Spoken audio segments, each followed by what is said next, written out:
These are 5 ways the COVID pandemic almost ruined my parenting. Like, completely ruined it. And I don't know if anybody told you guys or not, or if you're really into like horoscopes and zodiacs and who's toxic in your life and who's not. Has everybody ever thought about that? Your toddlers and kids are probably the most toxic people you'll meet.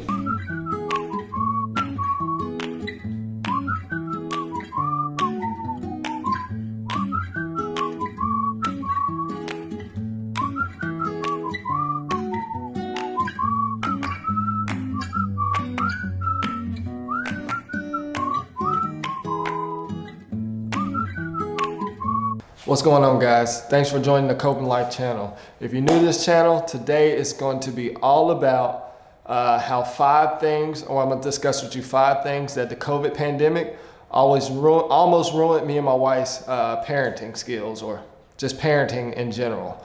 Back in, I want to say end of October, end of September, beginning of October, I contracted COVID. Don't know how. I don't think anybody really knows how they got it, like specifically. They know either they were out and about or whatever and somehow contracted, I don't know. But everywhere I went out, had a mask, had gloves, came back, washed my hands, so I have no clue how I contracted it. Anyway, so the first way COVID ruined my parenting was because I wasn't able to be around my kids. I'm sitting in the same house with them, all right? And I'm almost like looking at them through a glass, all right? In theory, I was just in the spare bedroom, but I wasn't allowed to see them. I could hear them playing, hear them asking about me. When they do dinner time, that's when I was able to run out and shower while they were downstairs. And then when they came upstairs, that's when I was allowed to kind of go downstairs and eat. So I could hear them. And for my parents with kids, put yourself in my shoes. You could hear your kids playing, hear them asking about you, but yet you couldn't really go near them to play with them. So that was kind of tough. That was number one. Also, when probably about after day 10 or so, when I was technically off isolation, I was able to be around them, but I had to have my mask and my shield on. So being 1 and 3 years old, they didn't really kind of understand that. Now they do, but back then they looked at me funny, and Nora, my 1-year-old, she didn't really want to be around me. So that was kind of tough, just being around your kids and your family and wife for 2 weeks and not really being able to speak to them or touch them. So that was kind of tough. So pretty much, yeah, after my isolation period and quarantine period, my wife now had to go into quarantine, and honestly, that's when she started experiencing symptoms herself. So she ended up having COVID, like literally after day 14, after day 10, she started experiencing symptoms. And so now she had to go into isolation and go through everything I just went through. So now, I'm essentially COVID free, but I'm still experiencing symptoms. For those that have it, like you still have lingering symptoms of fatigue, shortness of breath. Well, I didn't have the shortness of breath. I was just fatigued, very lethargic, and just didn't have energy to do anything.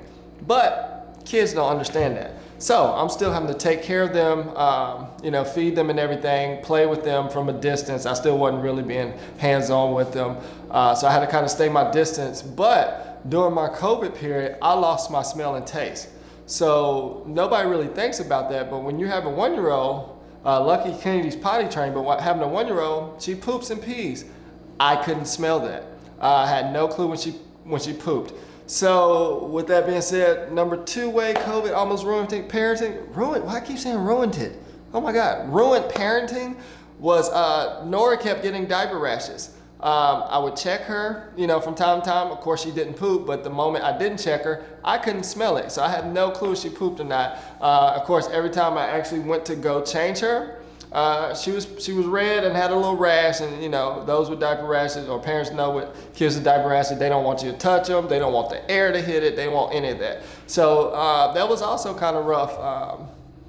Really going through that is just the constant diaper rashes. We kept putting Destin on it, things of that nature, but literally having no smell, that never either crossed my mind that you're not going to be able to smell your kids' poopy diapers. Of course, no smell, no taste, that's fine, but literally, I could smell nothing. I put a candle straight up to my face, smelled not a thing. So not knowing when your kid pooped, that was number 2 reason that COVID almost ruined my whole parenting. The third way the COVID pandemic almost ruined our parenting was actually post-isolation quarantine for both me and my wife, Shalia. So now we're looking at, 14, day 28. So almost a month into this thing, we're both finally cleared and kind of getting our bearings back, kind of starting work. Mind you, the kids are still out of daycare because this is still fresh in the pandemic. Daycares were still closed at this time. So they're back home with us. So now we're managing both of them. Now both of us now being free from COVID, we were now, I guess you can call us germaphobes. We're Cloroxing every day. We're wiping toys down every day. Every time they finish something, we're wiping them down. But the way it almost ruined parenting was the excessive baths and the cleaning up after the kids.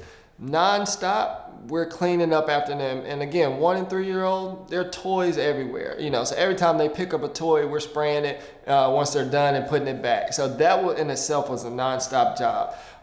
We went to giving them baths every day, and I don't know what you guys pediatricians say about your kids, but being that young, especially like 1, they don't really need baths every day, like a real bath. You can give them wash-ups and stuff. But we were thinking, all right, let's go to the max. We're gonna give them baths every day, make sure they're super clean. Well, guess what? They started developing dry skin and all that stuff. So then again, they weren't really a diaper rash, but they had like severe dry skin. So we had to reduce back on that. But we were still cleaning every day, and it was a non-stop job that we were doing this every single day, cleaning and wiping toys and cleaning high chairs and more than normally, like make sure we're spraying everything down. So that was a non-stop job, and by the time the kids went to sleep, we were physically exhausted. I mean, we were already exhausted from before, from just having COVID, but now we're severely exhausted. And guess what? Only to wake up and do the same thing the very next day. So wave 3 was the excessive cleaning, germaphobe / I give it to you germaphobes out there, which is fine, you do you. But that's a tough life to live, and I get you guys, because we got 0 sleep. I mean, we still get 0 sleep, but definitely then, it was bad, man, it was bad. So now we're progressing through this COVID thing and kind of, I guess, somewhat now getting back to some type of normalcy in our lives. The kids are now starting back daycare. It got us to thinking that our 1-year-old Nora, she has no clue what public life is. Because she was born in, she was born in September of last year. So, by the time COVID hit, she's September, October, November, December, January. It hit in February. She's 5 months old, so she really has no concept of what it is to eat out in public, go to different things like, the grocery store, or, go to Target runs or any of that stuff. She has no clue what that's about.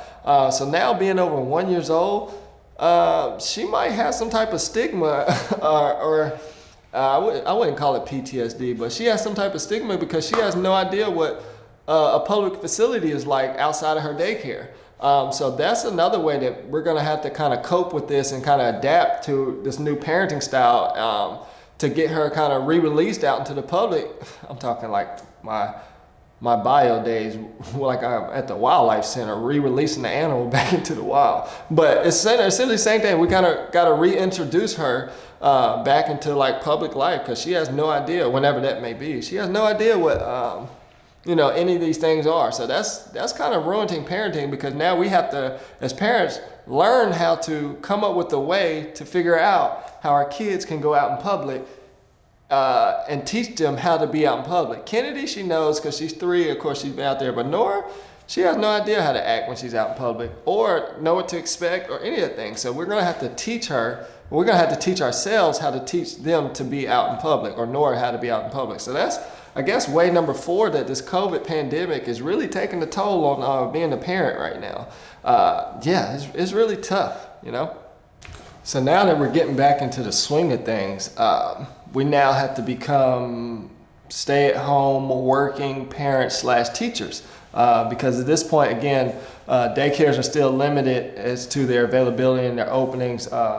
I think, they were doing soft openings, meaning like, a couple hours here and there, but we had to get them at certain times, and then it kind of rolled back again once the second wave hit. So we're now have to become full-time we've been full-time parents, right? But full-time working and being their teachers as well. So we always been an advocate of technology and all that thing, but we didn't want that to be their main source of learning until this COVID thing is now taking over our lives. So now, wave 5, this COVID pandemic is ruining or almost ruining parenting, is technology being their teachers. Like I said, we do coloring activities, take them outside when it's warm, but we have to resort to like iPad training and all that stuff because there's not enough time to physically teach them the whole day and physically keep them stimulated the whole day. Like, you know, we'll do breakfast and we do, you know, study time, learning letters and all that stuff.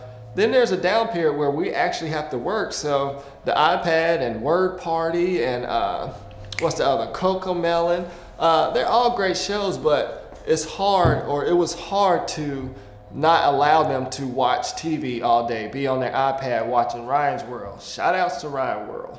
Bink. Blippi. So it was good that they're watching this stuff, but it was really tough to not allow them. No, it's really easy actually to allow them to watch it all day because it keeps them entertained. But as a parent, you can't let them watch it all day, literally straining their eyes on something all day. So technology was becoming, you know, the second teacher until we really kind of grabbed